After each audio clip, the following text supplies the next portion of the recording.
Hello everyone, AP teaching classes में आप सभी का एक बार फिर से स्वागत है। आई होप आप लोग सब अच्छे होंगे और अच्छे से अपनी पढ़ाई जो है कर रहे होंगे। आज हमारी क्लास नंबर 5, तो चलिए शुरुआत करते हैं।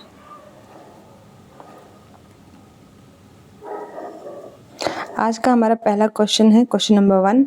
Who amongst the following wrote the Bengali song Vande मातरम।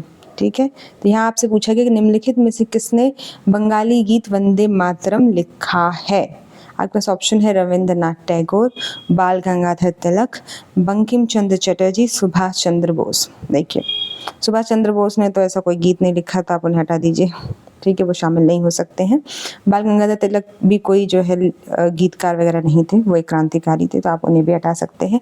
आपके पास दो ऑप्शन हैं, रविंद्रनाथ टैगोर, बंकिम चंद्र चटर्जी। ठीक है, तो आपका सही आंसर होगा बंकिम चंद्र चटर्जी। ठीक है, देखिए वंदे मातरम जो है उसको हम अपने राष्ट्रगीत के नाम से भी जानते हैं।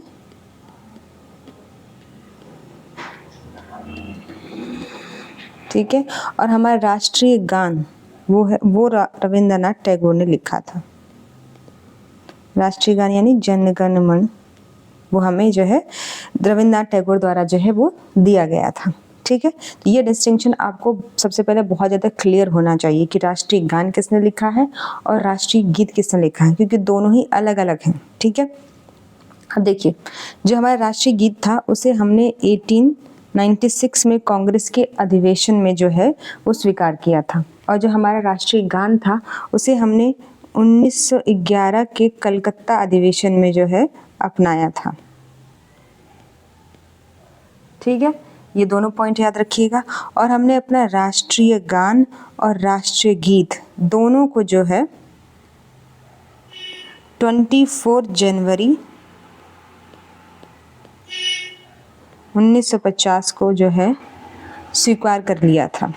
ठीक है, हमने इन लोगों को जो है अपने यानी हमारे संविधान में जो है इन्हें राष्ट्रीय गान और राष्ट्रीय गीत के रूप में जो है 26 जनवरी 1950 को स्वीकार किया गया था। ये डेट बहुत ज़्यादा इम्पोर्टेंट है, क्योंकि कई बार आपसे जो है घुमा के सवाल पूछना अगर चाहता है एग्जामिनर, या आपसे डिफ़िकल्टी लेवल बढ़ा के पूछना चाहता है, तो वो आपसे इस प्रकार के सवाल पूछेगा। ठीक है, चलिए आगे चलते हैं। ये देखिए, इस एक्सप्लेनेशन में वही लिखा हुआ है जो मैंने आपको अभी बताया था। ठीक है, देखिए यहाँ पे लिखा है कि जो है राष्ट्रीय गान को प्रथम बार 1911 के कलकत्ता अधिवेशन में, फिर राष्ट्रीय गीत को 1896 में जो है कांग्रेस के मंच पर, और दोनों को जो है वो 24 जनवरी 1950 को अपनाया गया था। चलिए अब आगे बढ़ते हैं नेक्स्ट क्वेश्चन पर। देखिए, ये देख लीजिए, ये है हमारे रविंद्रनाथ टैगोर और ये है बंकिम चंद्र चटर्जी। ठीक है, आप उनका फिगर भी देख सकते हैं, उससे भी आपको आंसर याद आ सकता है। चलिए नेक्स्ट क्वेश्चन पे चलते हैं। हमारा नेक्स्ट क्वेश्चन है, the concept of judicial review in Indian constitution has been borrowed from the constitution of which of the following countries. भारतीय संविधान में न्यायिक पुनर्वलोकन की अवधारणा निम्नलिखित में से किस देश के संविधान से उधार ली गई है। आपका ऑप्शन है यूनाइटेड स्टेट ऑफ अमेरिका यानी अमेरिका, दूसरा ऑप्शन है यूनाइटेड किंगडम यानी इंग्लैंड, ऑस्ट्रेलिया या फिर जापान। देखिए, इसमें जो आपका आंसर है वो अमेरिका। ठीक है, न्यायिक पुनर्वलोकन जो है ये कॉन्सेप्ट बहुत इम्पॉर्टेंट है। ये बहुत कॉन्सेप्ट बहुत आप ध्यान से रखिएगा, ये वर्ड्स बहुत इंपॉर्टेंट होते हैं कि मूल अधिकार हमने कहाँ से लिया है, जो है डीपीएसपी यानी हमने जो अपना directive principle of state policy वो कहाँ से लिया है, हमने जो अपने राइट्स हैं वो कहाँ, ड्यूटीज़ जो है फंडामेंटल ड्यूटीज़ वो कौन से संविधान से ली। ये बहुत ही ज़्यादा इंपॉर्टेंट कॉन्सेप्ट है। न्यायिक पुनर्वलोकन क्या होता है ये हम आपको जो है जब इससे संबंधित क्वेश्चन आएगा तो समझाएंगे। ठीक है, लेकिन फिलहाल के लिए आप जो है इन वर्ड्स को, ये जो स्पेसिफिक वर्ड्स होते हैं इनको बहुत ध्यान रखिएगा, क्योंकि यहाँ से क्वेश्चन आपके हर साल बनते ही बनते हैं। तो आपका आंसर है न्यायिक पुनर्वलोकन हमने जो है यूनाइटेड स्टेट ऑफ अमेरिका के जो है संविधान से लिया गया है। देख लीजिए, अब यहाँ देखते हैं। देखिए, भारत के मूल संविधान में, हमारे जो मूल संविधान है उसमें इसका स्पष्ट उल्लेख नहीं है, यानी हमारा जो ओरिजिनल कॉन्स्टिट्यूशन था, जो हमने जो 26 जनवरी 1950 को अपनाया था, उसमें कहीं भी आपको न्यायिक पुनर्वलोकन देखने को नहीं मिलेगा। लेकिन बाद में हमने जो बहुत सारे संविधान संशोधन किए, उसके माध्यम से जो बहुत सारे आर्टिकल संविधान में जुड़े, उनमें हमें न्यायिक पुनर्वलोकन के बारे में देखने को मिलता है। यानी इनडायरेक्ट तरीके से तो आपको मिलेगा, लेकिन डायरेक्ट वर्णन, इस शब्द का वर्णन न्यायिक पुनर्वलोकन, ये शब्द कहीं भी संविधान संविधान में लिखा हुआ नहीं है। ये कॉन्सेप्ट, ये लाइन बहुत इंपॉर्टेंट है, क्योंकि जब कभी वो आपका हार्ड लेवल का क्वेश्चन देना चाहेगा तो वो आपको इसी प्रकार का स्टेटमेंट दे देगा कि न्यायिक पुनरावलोकन शब्द का वर्णन मूल संविधान में मिलता है। ठीक है, आप गलत करके आ जाएंगे, नहीं मिलता है, इस वर्ड का इस्तेमाल नहीं किया गया है। ठीक है, चलिए देख लेते हैं कि कौन कौन से अनुच्छेद में इनडायरेक्ट तरीके से जो है आपको न्यायिक पुनरावलोकन जो है वो देखने को मिलता है। वो है article 13(2)(b), article 32, article 226, article 131 और आर्टिकल 243। ठीक है, ये आर्टिकल्स है जो आपको न्यायिक पुनरावलोकन के बारे में बताते हैं। ठीक है, अब देखिए, इसके साथ साथ अब हम यहाँ पे ये भी समझ लेते हैं कि भारतीय संविधान में अन्य संविधानों से और कौन कौन से जो है क्या कहते हैं कॉन्सेप्ट्स को लिया गया है, या और कौन कौन सी चीज़ों को जो है हमने उधार लिया है, उसको भी यहाँ समझना हमारे लिए आवश्यक होगा। तो चलिए बाकियों को भी समझ लेते हैं, ऊपर की स्लाइड में समझने की कोशिश करेंगे। ठीक है, देखिए सबसे पहले ऑप्शन में दिया है कि यूनाइटेड स्टेट ऑफ अमेरिका। एक तो आपको पता चल गया कि यूएसए से हमने जो है वो न्यायिक पुनरावलोकन लिया है। और क्या क्या लिया हमने यूएसए से? तो यूएसए से हमने फंडामेंटल राइट्स यानी हमारे मौलिक अधिकार, ये भी हमने अमेरिका से लिया है। न्यायपालिका की स्वतंत्रता, ये भी हमने जो है अमेरिका से ही लिया है। न्यायपालिका की स्वतंत्रता। उसके साथ साथ न्यायिक पुनरावलोकन मैंने आपको बता दिया है। उपराष्ट्रपति का पद,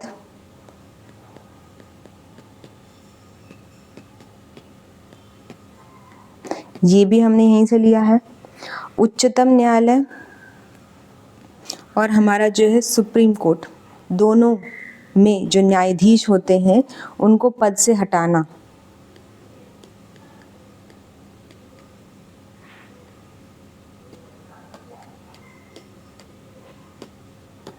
को पद से हटाना,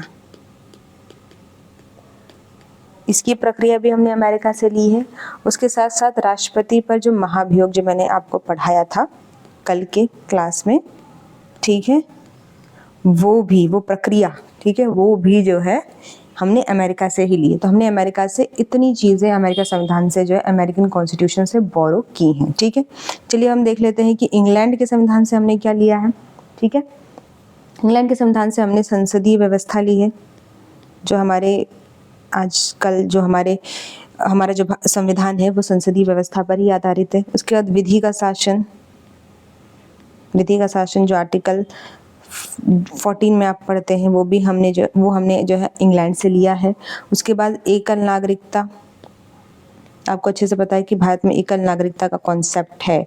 हमारे यहाँ पर सभी जो है सिर्फ इंडिया के नागरिक हैं, कोई भी यूपी का नागरिक या बिहार का नागरिक या पंजाब का नागरिक नहीं है। हम सब के सब इंडियन जो है वो सिटीजन है। ठीक है, चलिए उसके आगे देखते हैं। यहाँ पे फिर मंत्रिमंडलीय प्रणाली, जो हमारे यहाँ पे मंत्रिमंडलीय व्यवस्था है, वो भी हमने यहीं से ली है, इंग्लैंड से। उसके बाद परमाधिकार लेख, ये जब आप इंडियन जुडिशरी पे संबंधित क्वेश्चन आएगा तब मैं आपको वहाँ पे इस चीज़ को एक्सप्लेन करूँगी। ठीक है, उसके अलावा संसदीय विशेषाधिकार,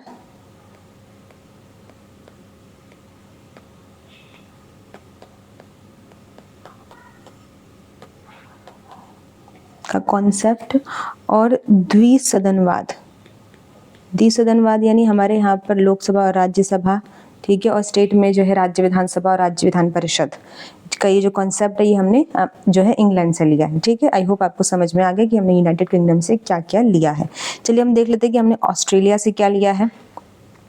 ऑस्ट्रेलिया से हमने समवर्ती सूची, हमारे यहाँ पे 3 सूचियाँ हैं, राज्य सूची, केंद्र सूची और समवर्ती सूची। ठीक है, ये समवर्ती सूची जो है वो हमने ऑस्ट्रेलिया से लिया है। उसके अलावा हम जो आर्टिकल 19 में जो हम व्यापार, वाणिज्य और समागम की स्वतंत्रता पढ़ते हैं, वो भी हमने ऑस्ट्रेलिया संविधान से लिया। उसके अलावा जो संयुक्त बैठक का प्रावधान, जो आप अक्सर सुनते होंगे, ठीक है, कि संसद में संयुक्त बैठक का आयोजन किया गया है, खबरों में अक्सर आता है, वो भी हमने ऑस्ट्रेलिया के संविधान से ही लिया है। चलिए हम देख लेते हैं कि जापान के संविधान से हमने क्या लिया है। तो जापान के संविधान से हमने जो है विधि द्वारा स्थापित प्रक्रिया ली है।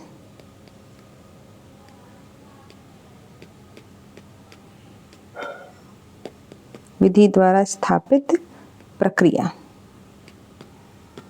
ठीक है, ये हमने जापान के संविधान से ली। चलिए अब हम देख लेते हैं कि और कौन अन्य देश हैं जिनके संविधान से हमने जो है चीज़ें बोरो की हैं। ठीक है, तो सबसे पहले हम देख लेते हैं कि भारत शासन अधिनियम, ये था भारत शासन अधिनियम 1935 से हमने क्या क्या लिया है। देखिए, इससे सबसे पहले हमने संघीय तंत्र लिया है, क्योंकि हमारे यहाँ पर संघीय व्यवस्था भी है, हम अर्ध संघीय हैं। ठीक है, उसके बाद राज्यपाल का कार्यकाल कितने साल का होगा, ये भी हमने जो है भारतीय शासन अधिनियम से लिया है। फिर न्यायपालिका का जो कॉन्सेप्ट है कि हमारे यहाँ पर जो है वो किस लेवल पे जो है न्यायालय किस प्रकार की व्यवस्था की गई है, यानी पंचायत के स्तर पर किस प्रकार जो है झगड़े का निपटारा किया जाएगा। उच्चतम न्यायालय के बाद जो है उच्च न्यायालय, उसके बाद जो है अधीनस्थ न्यायालय आती है। ये जो प्रक्रिया है ये हमने यहाँ से लिया। उसके बाद यूपीएससी, ये भी हमने जो है राज्य शासन अधिनियम 1935 से ही लिया है। उसके बाद आपातकालीन उपबंध, जो मैंने आपको पिछले वीडियोस में जो मैंने आपातकाल पर आपको क्वेश्चन हल कराया था, तो मैंने आपको बहुत सारे उपबंध बताए थे, बहुत सारे आर्टिकल्स बताए थे। ठीक है, उसकी प्रक्रिया बताई थी, तो ये यहीं से ली गई है भारत शासन अधिनियम से। उसके अलावा प्रशासनिक विवरण का यहाँ पर मतलब है कि जो है किस स्तर पर सरकार जो है किस तरह का कार्य करेगी। ठीक है, और उसे वहाँ पे किस प्रकार का जो है अधिकार की प्राप्ति है, ये प्रशासनिक विवरण में बताया गया है। ठीक है, तो आई होप आपको समझ में आ गया कि भारत शासन अधिनियम भारत शासन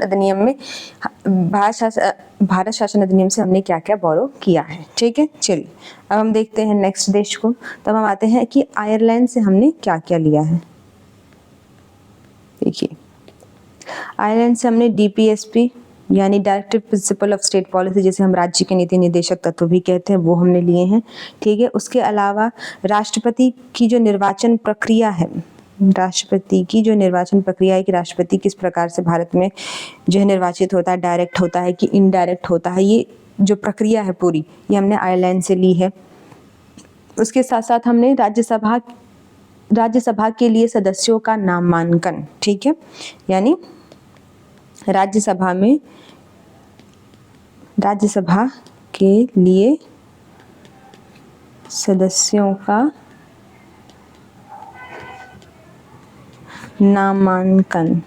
देखिए, नामांकन मतलब कि अगर राज्यसभा से आप सदस्य चुन के आते हैं, ठीक है, तो उसकी कौन सी व्यवस्था है, अन्य कौन कौन से सदस्य जो है राष्ट्रपति चुन सकता है। ऊपर से आपको पता ही है राष्ट्रपति लोकसभा और राज्यसभा दोनों में कुछ अन्य सदस्यों को चुनता है। ठीक है, तो ये सब की प्रक्रिया जो है वो आयरलैंड के संविधान से हमने ली है। चलिए अब हम देख लेते हैं कि कनाडा के संविधान से हमने क्या लिया है। कनाडा के संविधान से हमने जो है वो सशक्त केंद्र की जो व्यवस्था है वो हमने इधर से ही ली है। ठीक है, सशक्त केंद्र क्या मतलब होता है। देखिए, अमेरिका में क्या होता है, राज्य को केंद्र से अलग होने की अधिकार प्राप्त है, लेकिन भारतीय संविधान में राज्य जो है वो केंद्र से अलग नहीं हो सकते हैं। ठीक है, क्यों? क्योंकि यहाँ पर जो है जो उनके हमारे यहाँ बीच में जो समझौता हुआ है जनता और जो है सरकार के बीच में हुआ है, राज्य और सरकार के बीच में नहीं हुआ है अमेरिका के कॉन्टेक्स्ट में अगर देखें। ठीक है, तो ये है सशक्त केंद्र की व्यवस्था हमने यहाँ से ली है। उसके बाद अवशिष्ट शक्तियाँ, ठीक है, ये वाला कॉन्सेप्ट भी हमने कनाडा से लिया है। उसके अलावा जो है वो केंद्र द्वारा जो राज्यपाल की नियुक्ति है, हमें तो पता ही है कि केंद्र हमारे यहाँ पर क्या करता है, राज्यपाल को क्या कहा जाता है कि वो केंद्र का एजेंट है। क्यों? क्योंकि वही उसकी नियुक्ति करता है। तो ये जो कॉन्सेप्ट हमने लिया है वो कनाडा के संविधान से लिया है। केंद्र द्वारा राज्यपाल की नियुक्ति,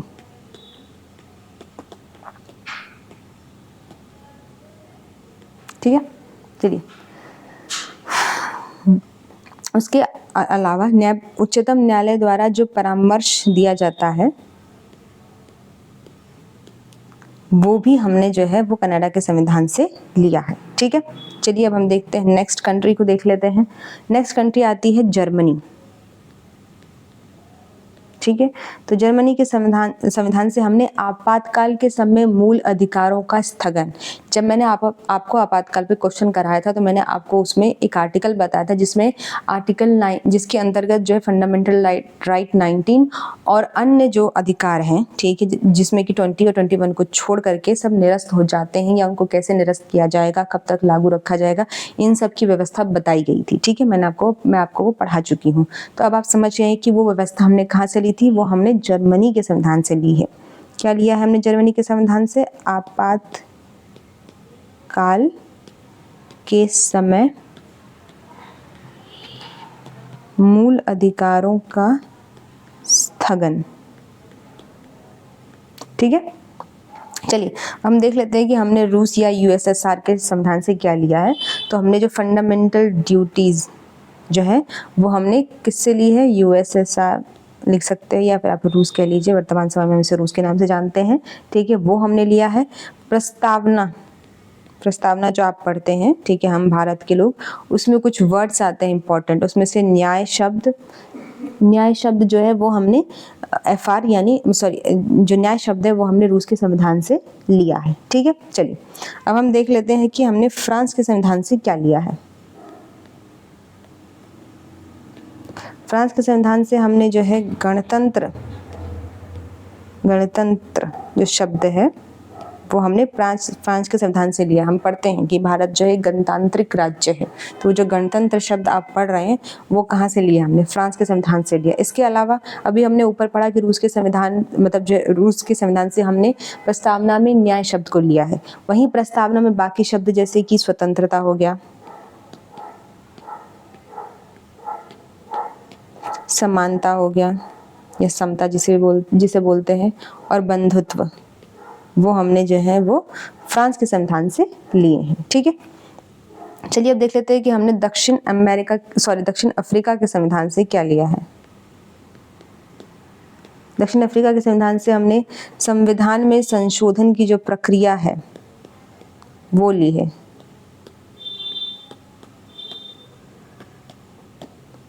उसके साथ साथ राज्यसभा के सदस्यों का निर्वाचन कैसे किया जाएगा, आप राज्यसभा में किस प्रकार से चुन के आएंगे, उसकी व्यवस्था भी इसी संविधान से हमने ली है।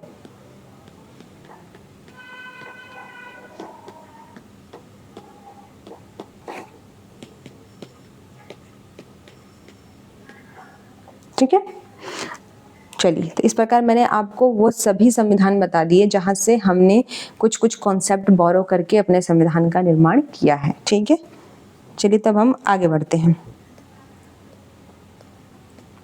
देखिए ये कार्टून्स हैं, इन कार्टून के माध्यम से आप आसानी से समझ सकते हैं, ठीक है, कि हम जो है किस बारे में बात कर रहे थे।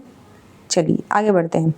अब आता है क्वेश्चन नंबर 3। क्वेश्चन नंबर 3 है 91st Constitution Amendment has empowered the MLAs dash restricted the number of council of ministers।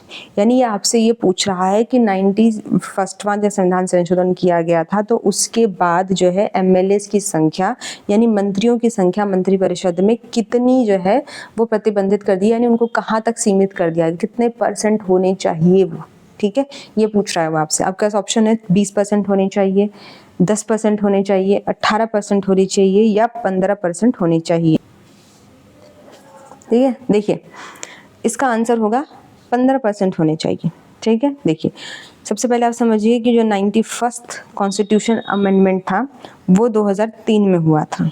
ठीक है, और इसके अंतर्गत कुछ महत्वपूर्ण बदलाव किए गए थे। इसमें क्या किया गया था कि संसद और विधानमंडल, किसमें? संसद और विधानमंडल दोनों स्तरों पर, याद रखिएगा, संसद में भी और राज्य विधानमंडल में भी,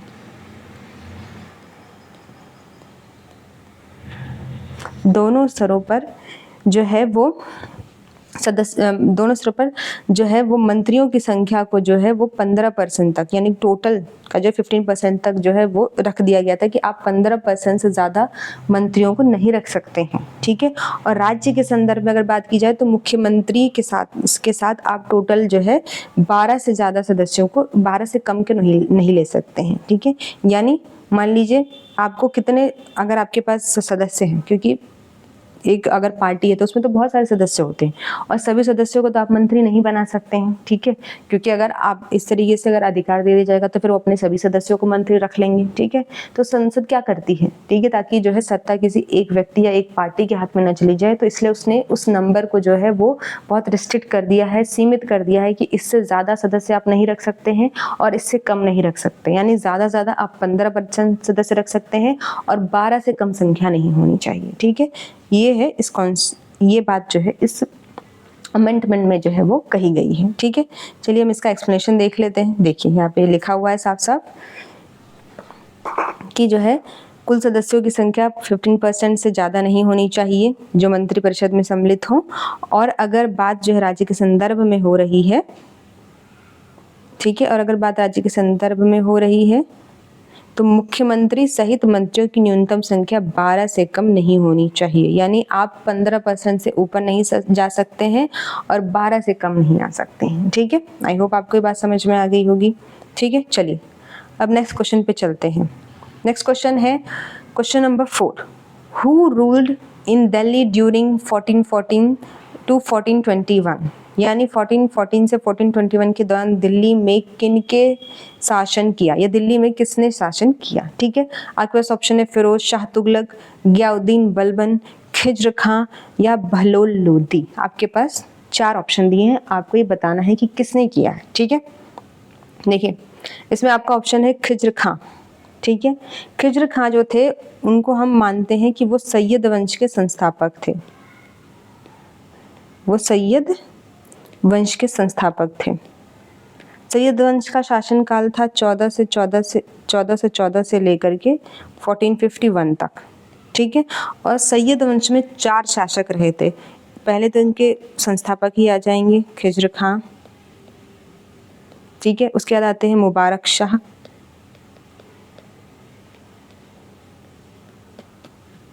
उसके बाद आते हैं मोहम्मद शाह,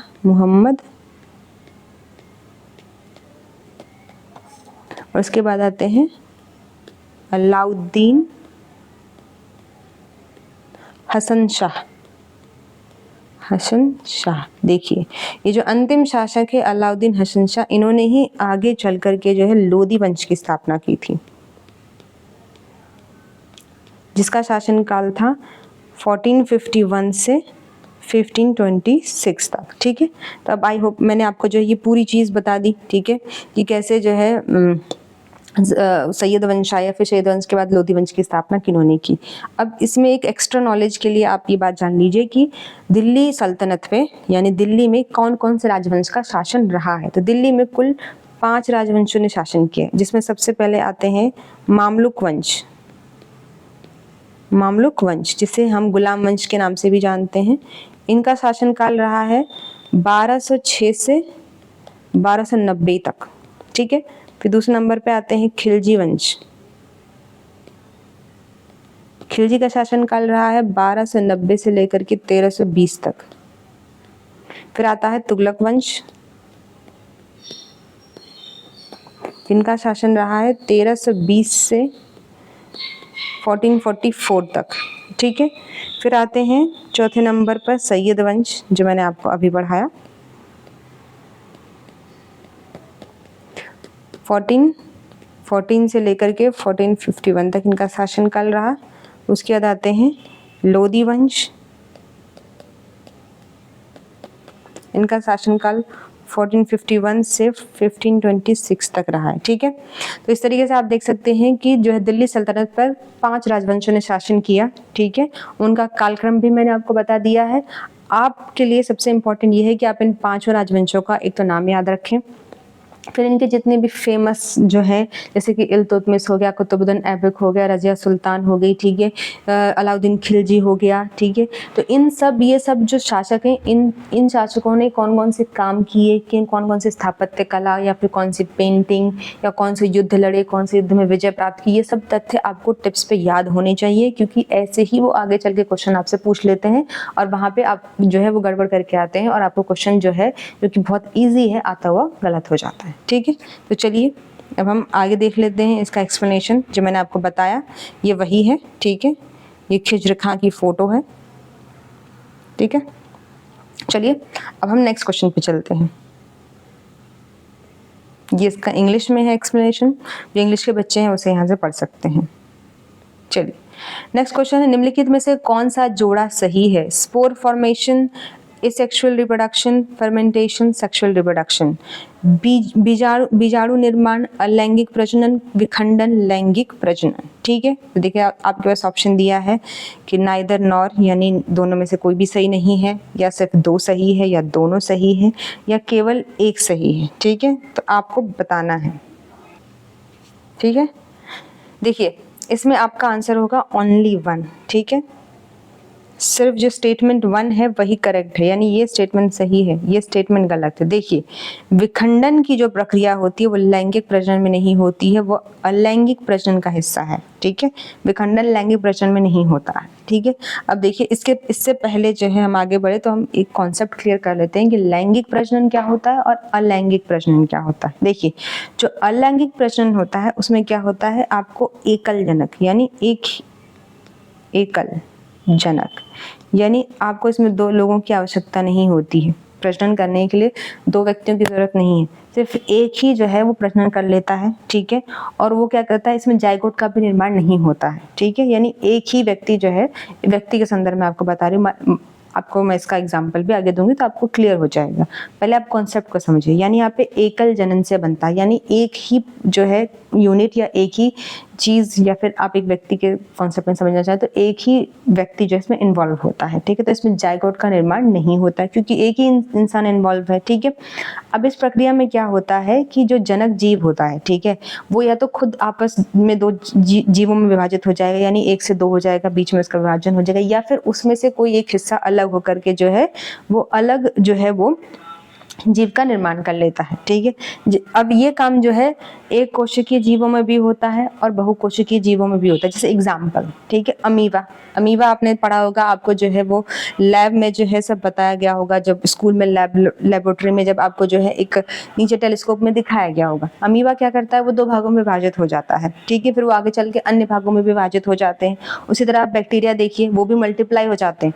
अब वो अपने आप ही टूट रहे हैं, उनको टूटने के लिए किसी और जो है अन्य उसकी जरूरत नहीं पड़ती है। यानी अमीबा को अगर आपस से विभाजन करना है तो उसको दूसरा अमीबा नहीं चाहिए, वो अपने आप ही कर लेगा। ठीक है, जैसे मिट्टी में कीड़े हैं, ठीक है, तो वो भी अपने आप ही विभाजन कर लेते हैं, उन्हें दूसरे कीड़ों की जरूरत नहीं पड़ती है। ठीक है, जैसे गन्ने में भी विभाजन किया जाता है तो इसी प्रक्रिया से किया जाता है। ठीक है, हाइड्रा का पौधा आपने देखा है, वो स्वयं ही विभाजित हो जाता है। ठीक है, तो ये होते हैं एसेक्सुअल प्रजनन। ठीक है, इसमें क्या होता है, एसेक्सुअल प्रजनन में आपको जो है वो गुणसूत्रों में परिवर्तन नहीं होता है। क्यों? वो एग्जैक्ट कॉपी होता है एक दूसरे की, इसमें कोई भी परिवर्तन नहीं होता है। ठीक है, गुणसूत्रों में परिवर्तन नहीं होता है इसमें। ये बहुत इंपॉर्टेंट कॉन्सेप्ट है, आप याद रखिएगा कि ये गुणसूत्रों में परिवर्तन नहीं होता है। ठीक है, चलिए हम देख लेते हैं कि लैंगिक प्रजनन क्या होता है। ठीक है, देखिए लैंगिक प्रजनन में क्या होता है, इसमें दो लोग इन्वॉल्व होते हैं।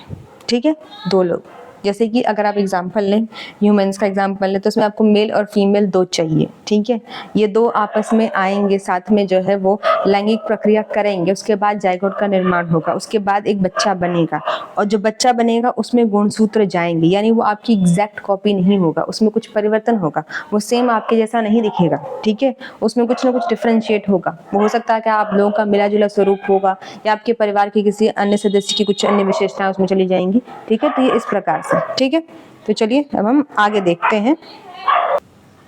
चलिए तो हम अब आगे देखते हैं। देखिए ये इसका एक्सप्लेनेशन है जो मैंने आपको समझाया था। ठीक है, नर और मादा के युग्मक से होने वाले प्रजनन को हम लैंगिक जनन कहते हैं। इसमें निषेचन की प्रक्रिया होती है, निषेचन की प्रक्रिया के माध्यम से ही जो है जाइगोट का निर्माण होता है। लेकिन अलैंगिक जो जनन होता है इसमें एक ही जीव की आवश्यकता होती है। ठीक है, इसमें युग्मक भाग नहीं लेते हैं। ठीक है, ये मैंने आपको बताया था। इसमें एग्जाम्पल दिए, जैसे विजाणु निर्माण हो गया, विखंडन, दोनों जो है वो अलैंगिक जनन के ही उदाहरण है। तो अब इसको हम और अच्छे से समझते हैं। देखिए ये एग्जाम्पल देखिए ये आप डायग्राम देखिए, ये सेक्सुअल रिप्रोडक्शन है, ठीक है, जो आपको अच्छे से पता है ह्यूमन में कैसे होता है। मेल से स्पर्म आता है, फीमेल से जो है वो हमारा एग जाता है, तो वो जाइगोट बनता है, उसके बाद जो इसमें विभाजन होता है और बच्चा जो है उत्पन्न होता है।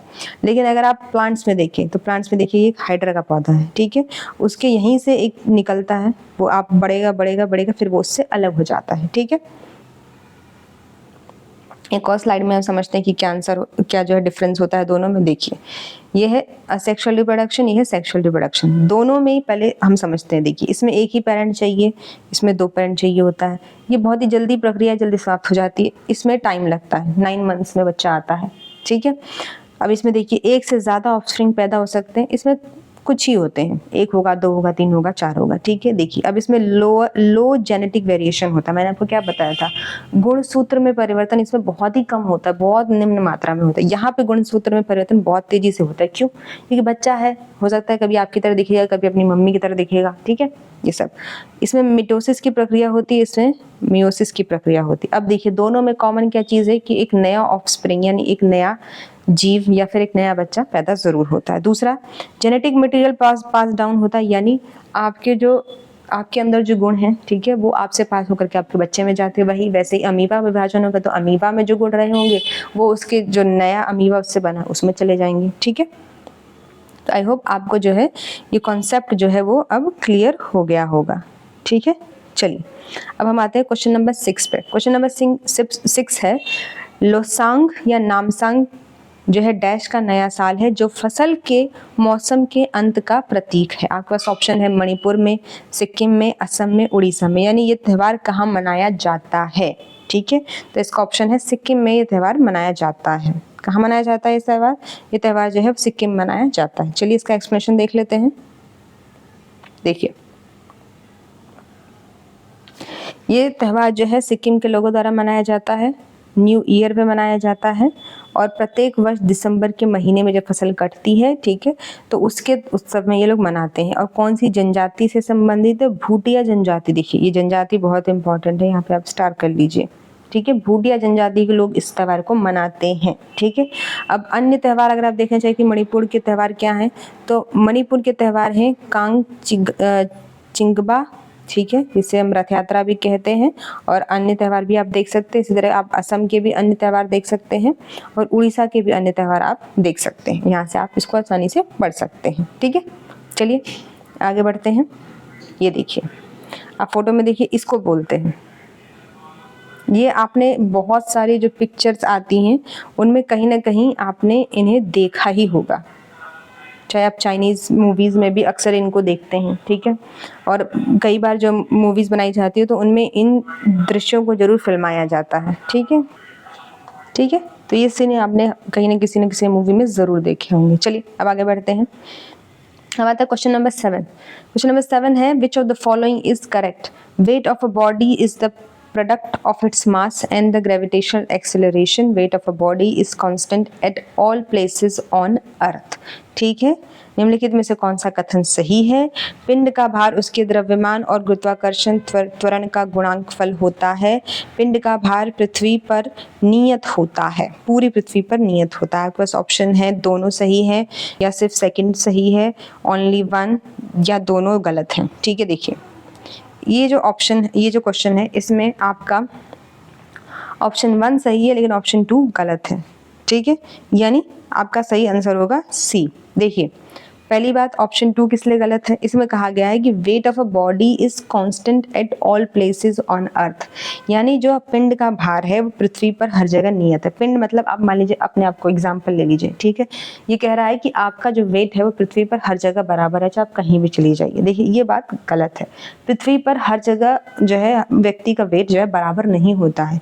ध्रुवों पर आप चले जाएंगे तो वहाँ ज़्यादा होगा, ठीक है, और अगर आप जो है वो 0 डिग्री पे चले जाएंगे तो वहाँ कम होगा। ऐसा क्यों होता है? क्योंकि पृथ्वी जो है पूरी तरीके से गोल नहीं है, पृथ्वी थोड़ी सी जो है चपटी सी है, इस वजह से ऐसा होता है, ठीक है। तो ये जो है ऑप्शन जो स्टेटमेंट 2 है वो गलत हो गया। स्टेटमेंट 1 सही है। क्यों सही है? देखिए आप इसको एग्जाम्पल के तरह समझिए। जैसे मान लीजिए इसमें क्या है कि आप हैं पृथ्वी पर, ठीक है, तो आप पृथ्वी पर हैं, तो पृथ्वी पर आपका वेट क्या है? 70 kg है, ठीक है। वहीं अगर आप जो है चंद्रमा पे चले जाएंगे तो जो आपका वेट है वो हो जाता है जो है 7 kg, ठीक है। आप ऐसे सोचिए क्यों हो जाता है। पृथ्वी पर आपका वेट 70 kg है और चंद्रमा पे आपका वेट 7 kg कैसे हो जाता है, ठीक है। यानी सीधा 1/10 हो गया। क्यों? क्योंकि जो वहाँ पे जो ग्रेविटेशनल फोर्स है, ठीक है, चंद्रमा की जो ग्रेविटेशनल फोर्स है वो पृथ्वी की ग्रेविटेशनल फोर्स के 1/10 है, इसलिए वहाँ कम पड़ जाता है। यानी आप मान लो पृथ्वी पे अगर खड़े हैं तो आपका खुद का भार है, ठीक है, और जो ग्रेविटी आप पे भार लगा रही है वो भी है, ठीक है। तो दोनों काउंट किए जाएंगे। यानी आपका खुद का मास, ठीक है, आपका जो वजन है और जो गुरुत्वाकर्षण बल आप पे वजन लगा रहा है वो भी काउंट किया जाता है, ठीक है। तो आई होप आपको ये समझ में आ गया होगा कि जो है स्टेटमेंट फर्स्ट करेक्ट क्यों है, ठीक है। तो चलिए अब आगे बढ़ते हैं। देखिए ये जो मैंने आपको बताया था यहाँ पे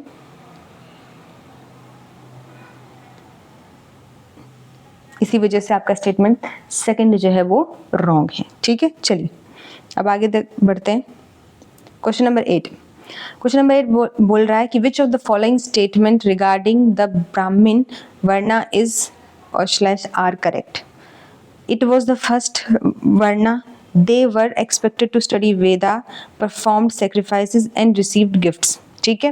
यानी ब्राह्मण वर्ण संबंध में निम्नलिखित कौन से कथन सत्य हैं। ये पहला वर्ण था, उनसे वेदों का अध्ययन करने, यज्ञ करने और उपहार प्राप्त करने की अपेक्षा की जाती थी। देखिए आपके पास ऑप्शन है कि दोनों सही है, दोनों गलत है, या एक सही है या सिर्फ दूसरा सही है। देखिए इसमें दोनों पार्ट सही है, ठीक है, दोनों पार्ट सही है, ठीक है। कैसे? देखिए आपको पता है, ठीक है, मनुस्मृति में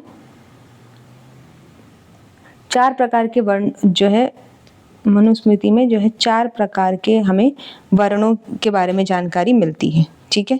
कौन कौन से? पहले है ब्राह्मण। देखिए इसको हम इस वर्ण को इस डायग्राम के माध्यम से समझते हैं। देखिए मनुस्मृति में हमें 4 प्रकार के वर्णों का जो है वर्णन किया गया है। पहले है ब्राह्मण, फिर है क्षत्रिय, फिर है वैश्य, फिर शूद्र, ठीक है। देखिए उन्होंने बताया कि जो ब्राह्मण है, ठीक है, वो जो है वो ब्रह्मा के मस्तिष्क से जन्मे हैं, ठीक है, और जो क्षत्रिय हैं वो उनकी भुजाओं से जन्मे हैं, जो वैश्य हैं वो उनकी जंघा से जन्मे हैं, और जो शूद्र है वो उनके पैरों से जन्मे हैं, ठीक है। ये बात उन्होंने मनुस्मृति में लिखी गई है। इसके साथ साथ हम देखते हैं कि ऋग्वेद जो है उसके 10वें मंडल के जो पुरुष सूक्त है उसमें भी 4 वर्णों का उल्लेख हमें मिलता है।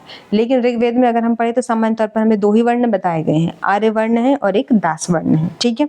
देखिए विभाजन किस प्रकार था आप देख सकते हैं। सबसे नीचे आते थे अनटचेबल यानी आउटकास्ट, जिन्हें जो है वो गांव के दायरे से, या फिर उस टाइम पे गांव होते थे तो उन्हें जो है बाहर रखा जाता था, गांव में उनका प्रवेश वर्जित था, ठीक है, उन लोगों को। फिर उसके बाद आते हैं शूद्र लोग जो सेवा करते थे दूसरों के घर जाकर के।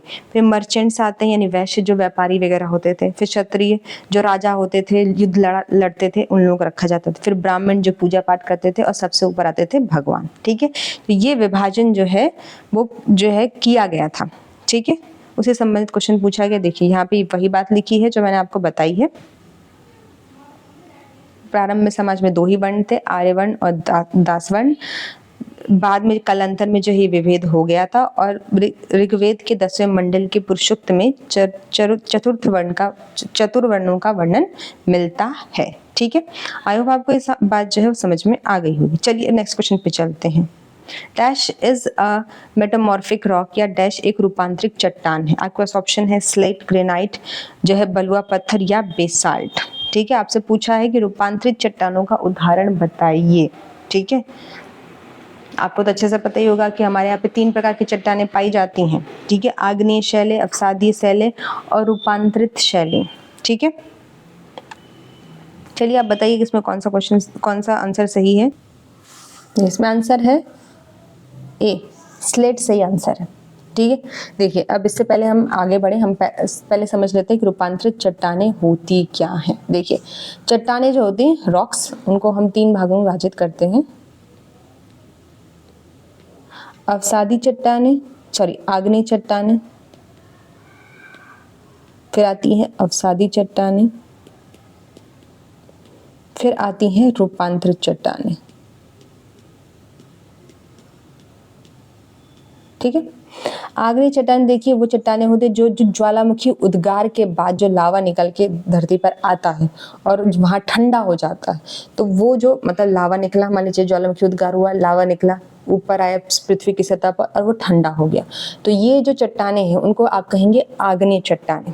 ठीक है, अब मान लीजिए यही चट्टानें जो है वो आगे बढ़ जाती हैं, ठीक है, और उन वो जो है वो धूल मतलब जो है वो मतलब जो है कैसे, रुकिए अभी मैं आपको ये कॉन्सेप्ट क्लियर करती हूँ। ठीक है, देखिए आपको आग्नेय चट्टानें समझ में आ गई। अब सारी चट्टानें क्या होती हैं, चट्टानें चूर्ण के रूप में एकत्र होने लगती हैं। ठीक है, यानी मान लीजिए कि विंड के माध्यम से जो है वो आपको लाया गया, ठीक है, कुछ चट्टानें आ जाती हैं, ठीक है, और मतलब मान लीजिए कि रूपांतरित चट्टानें जब वो कट छट जाती हैं, ठीक है, चाहे पानी के माध्यम से हो, चाहे जो है विंड के माध्यम से हो, ठीक है, चाहे ये अन्य प्रकारों के माध्यम से हो, तो उन्हें हम कहते हैं अवसादीय चट्टानें। ठीक है, इसमें जो है जीवाश्म पाए जाते हैं। ठीक है, रूपांतरित चट्टानें क्या होती हैं, जब आग्नेय और अवसादीय शैलें परिवर्तित हो जाए, यानी इनका स्वरूप परिवर्तित हो जाए और वो जो है वो किसी और रूप में परिवर्तित हो जाए, कुछ और चट्टान बन जाए, तो उन्हें हम बोलते हैं रूपांतरित चट्टानें। देखिए अब एग्जाम्पल देख लेते हैं, चलिए आगे बढ़ते हैं। देखिए ये वही बात है जो मैंने आपको बताई है। ठीक है, यहाँ पे देखते हैं हम एग्जाम्पल। अवसादी चट्टानों में ग्रेनाइट शामिल है, स्कोरिया शामिल है, ये सब जो है आपके सामने। सैंडस्टोन्स जो है वो आग्नेय चट्टानी ग्रेनाइट है, सैंडस्टोन जो है वो अवसादी चट्टानें हैं। ठीक है, लाइमस्टोन भी अवसादी चट्टानें हैं, जिप्सम भी जो है अवसादी चट्टानें हैं। अब अगर हम रूपांतरित शैलें देखें तो मार्बल आपको मिल जाएगा, स्लेट मिल जाएंगी, क्वार्ट्जाइट मिल जाएंगे। ठीक है, ये सब जो है रूपांतरित चट्टानों के उदाहरण है। ठीक है, चलिए आगे बढ़ते हैं। Question number 10। क्वेश्चन नंबर 10 है the first tidal energy station was build in, ठीक है, यानी पहला ज्वारीय ऊर्जा स्टेशन जो है कहाँ बनाया गया था, ये आपसे क्वेश्चन में पूछा है। ठीक है, आपके पास ऑप्शन है चीन में, जापान में, फ्रांस में, नेपाल में। ठीक है, तो पहला जो ऊर्जा स्टेशन था वो हमने फ्रांस में बनाया था। ठीक है, और भारत में अगर पूछे तो भारत का सबसे पहले ऊर्जा स्टेशन कांडला गुजरात में बना था 1965 में। कब बना था? 1965 में बना था। अब आप यहाँ पे ये कॉन्सेप्ट और जो है क्लियर करिए कि ज्वारीय ऊर्जा क्या होती है। ठीक है, देखिए समुद्र में जब पृथ्वी जब घूमती है, ठीक है, तो जब वो चंद्रमा जब भी पृथ्वी के आसपास आता है, ठीक है, तो जो हमारे समुद्र है उसमें जो लहरें हैं वो कभी ऊपर उठती हैं, कभी नीचे गिरती हैं। ठीक है, तो जब ऊपर उठती है तो उसको बोलते हैं ज्वार, जब नीचे गिरती है तो उनको बोलते हैं भाटा। ठीक है, तो जब भी पृथ्वी पर ज्वार आता है, ठीक है, तो उससे क्या किया जाता है, उसका उपयोग करके जो बांध बने होते हैं उनके अंदर जो टरबाइन लगी होती है, ठीक है, वो घूमती हैं जब भी ज्वार आता है, तो उससे क्या होता है, तो जो है वो विद्युत का निर्माण होता है। यानी एक तरीके से क्या है, ज्वारीय ऊर्जा जो है वो विद्युत ऊर्जा में कन्वर्ट हो रही है। ठीक है, तो इसी को हम बोलते हैं ज्वारीय ऊर्जा। ठीक है, ये देख लीजिए, ये इस चीज का एग्जाम्पल है। ठीक है, चलिए आगे बढ़ते हैं। ये है फ्रांस का जो है थर्मल पावर स्टेशन, ये है भारत का कांडला पावर स्टेशन। ठीक है, चलिए अब आता है क्वेश्चन नंबर 11। क्वेश्चन नंबर 11 है in aerobic respiration glucose break down into, ठीक है, यानी एरोबिक रेस्पिरेशन में ग्लूकोज जब टूटता है तो क्या चीज बनती है, यानी उससे क्या उत्पन्न होता है। आपके पास ऑप्शन है कार्बन डाइऑक्साइड, वाटर या ऊर्जा। कार्बन डाइऑक्साइड, अल्कोहल या ऊर्जा। वाटर हो गया, अल्कोहल हो गया या ऊर्जा हो गया, या सिर्फ कार्बन डाइऑक्साइड रिलीज होती है। ठीक है, ये आपसे पूछा है ऑप्शन में। देखिए इस प्रकार के क्वेश्चन में आपको सबसे पहले पता होना चाहिए कि एरोबिक रेस्पिरेशन, ठीक है, क्या होता है। देखिए रेस्पिरेशन दो प्रकार के आपने नाम सुना होगा, एरोबिक रेस्पिरेशन और जो है एनारोबिक रेस्पिरेशन। तो सबसे पहले हम पढ़ लेते हैं एरोबिक रेस्पिरेशन क्या होता है। ये केमिकल प्रोसेस होता है जिसमें ऑक्सीजन, ठीक है, ऑक्सीजन का यानी O2 का इस्तेमाल करके जो है हम मतलब जो है यानी O2 की उपस्थिति में जो है चीज़ों को तोड़ते हैं, यानी मतलब ऑक्सीजन के उपस्थिति में जब किसी चीज़ को तोड़ा जाता है तो उसको हम बोलते हैं एरोबिक रेस्पिरेशन। ठीक है, और एनारोबिक रेस्पिरेशन में क्या होता है, वहाँ पे हमें ऑक्सीजन की ज़रूरत नहीं होती है, वहाँ पे जो है ऑक्सीजन की अनुपस्थिति में जो है वो पदार्थों को तोड़ा जाता है। ठीक है, तो आपको समझ में आया, एरोबिक में ऑक्सीजन चाहिए, एनारोबिक में ऑक्सीजन जो है वो नहीं चाहिए होती है। एरोबिक एग्जाम्पल जैसे कि बर्ड्स हो गए, एनिमल्स हो गए, हम क्या करते हैं, हमें अगर अपने शरीर में ऊर्जा को ब्रेक डाउन करना है, जो हमने खाना खाया उसे तोड़ना है, तो हमें ऑक्सीजन की ज़रूरत है। हम ऑक्सीजन को इनहेल करते हैं, लेते हैं, फिर ऑक्सीजन जो है हमारे शरीर में मौजूद जो हमने खाद्य पदार्थ से जो हमने जो खाया है उसको तोड़ती है, उससे हमें एनर्जी मिलती है। ठीक है, आई होप आपको समझ में आया होगा। ठीक है, लेकिन कुछ ऐसे भी जीव होते हैं जिन्हें जो है ऑक्सीजन की ज़रूरत नहीं होती है। ठीक है, जैसे कि जो है अल्कोहल, जैसे कि अल्कोहल हो गया। अब आपको अगर जो है शराब का निर्माण करना है तो उसके लिए आपको ऑक्सीजन नहीं चाहिए होती है। ठीक है, लैक्टिक एसिड का निर्माण करने के लिए भी आपको ऑक्सीजन नहीं चाहिए होती है। और अगर मान लो मिट्टी जो है उसमें जब आप डिकम्पोज करते हैं पदार्थों को, ऑर्गेनिक पदार्थों को, तो उसके लिए भी आपको ऑक्सीजन की ज़रूरत नहीं पड़ती है। ठीक है, तो ये सब एग्जाम्पल हैं एनारोबिक रेस्पिरेशन के। एरोबिक रेस्पिरेशन के मैंने आपको एग्जांपल बता दी, जैसे कि बर्ड्स हो गया, ठीक है, और एनिमल्स हो गया। अब देखिए क्वेश्चन में हमसे पूछा है कि जब O2 की उपस्थिति में ग्लूकोज ब्रेक डाउन होता है तो क्या क्या निकलता है। देखिए जब ग्लूकोज ब्रेक डाउन होता है CO2 की उपस्थिति में तो पानी निकलता है, ठीक है, और ऑक्सीजन निकलता है। क्या निकलता है? पानी निकलता है, ऑक्सीजन निकलता है और ऊर्जा निकलती है। ठीक है, ये तीनों चीज निकलती है, तो ऑप्शन ए सही होगा। ठीक है, चलिए देखिए यहाँ पे एक और चीज हम देख लेते हैं। देखिए ऑप्शन बी क्यों नहीं सही होगा? अल्कोहल। मैंने आपको क्या बताया? अल्कोहल को O2 की आवश्यकता नहीं होती है, उससे ऑक्सीजन नहीं चाहिए ब्रेक डाउन होने के लिए। एनारोबिक रेस्पिरेशन का उदाहरण है। आपके ऑप्शन सी में भी अल्कोहल आ जाता है। ठीक है, आपके ऑप्शन डी में कार्बन डाइऑक्साइड लिखा है, सही बात है, एनर्जी मिलती है, सही बात है, लेकिन उस वहाँ पे पानी नहीं लिखा है, तो तीन चीजें बाहर आ रही हैं, तो एक चीज मिसिंग है, तो इसलिए ऑप्शन डी सही नहीं होगा। ठीक है, चलिए अब आगे बढ़ लेते हैं।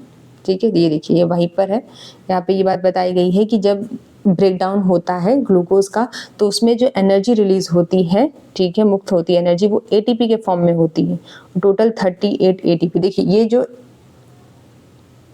38 ATP बहुत इम्पॉर्टेंट है, इस पर क्वेश्चन बनता है। ठीक है, कि जब ग्लूकोज एरोबिक रेस्पिरेशन में के अंतर्गत जब ग्लूकोज का विखंडन होता है तो कितने % ATP ऊर्जा रिलीज होती है? 22, 38, 34, 30 ऐसे दे देगा। आपको पता होना चाहिए कि 30 है, क्योंकि ये स्पेसिफिक अमाउंट है। ठीक है, चलिए अब आगे बढ़ते हैं।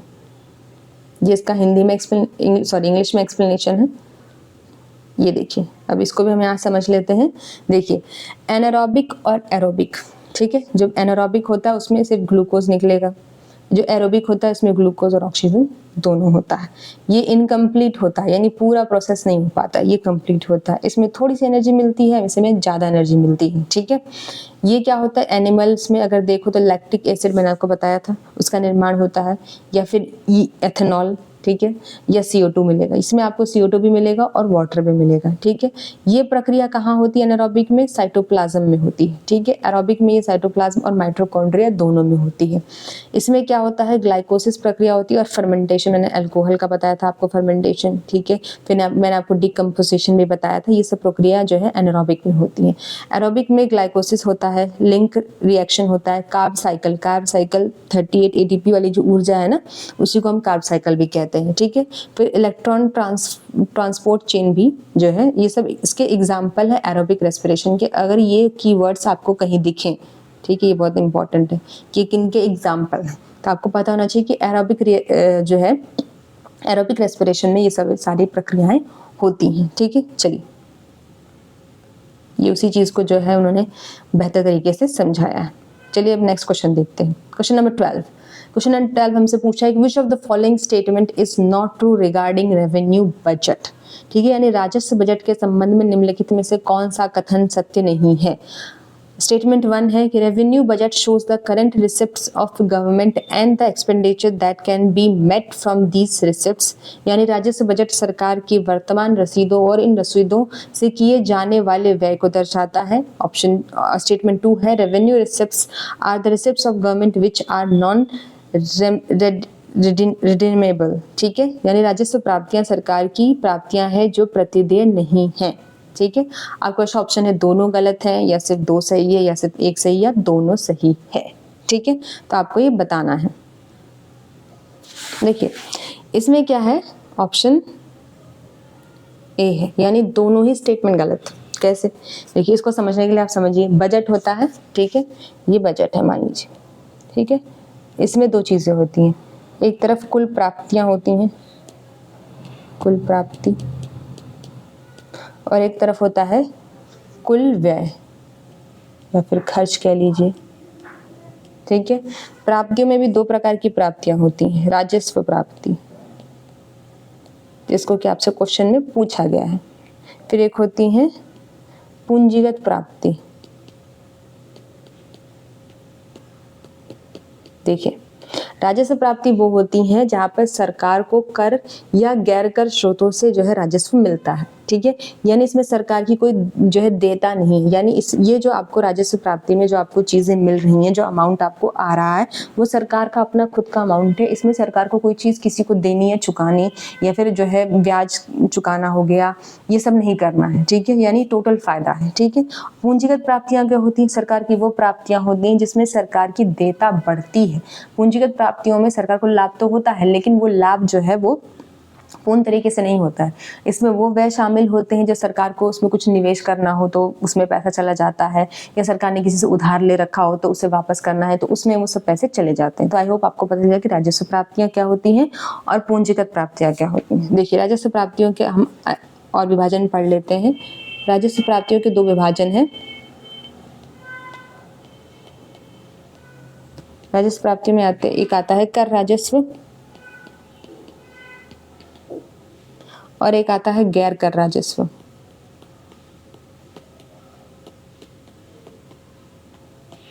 ठीक है, कर राजस्व में देखो आपको मिल जाएगा प्रत्यक्ष कर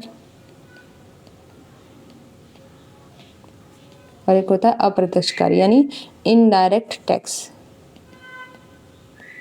ठीक है, और गैर कर राजस्व में क्या क्या शामिल है? गैर कर राजस्व में गैर कर राजस्व में शामिल है ब्याज से प्राप्ति, ब्याज की प्राप्ति, यानी जो है सरकार ने कहीं निवेश किया, ठीक है, कहीं इन्वेस्ट किया है, उस पर उनको कुछ ब्याज मिला। ठीक है, फिर लाभांश मिला, लाभांश वो भी इसमें शामिल है। फिर जो है उपहार मिला कहीं से, या अनुदान मिल गया। अनुदान हम अक्सर जो है उनसे लेते हैं, यूएन वगैरह से अनुदान मिल गया, या जो है वो राजकीय परिसंपत्तियों पे लाभ हुआ। ठीक है,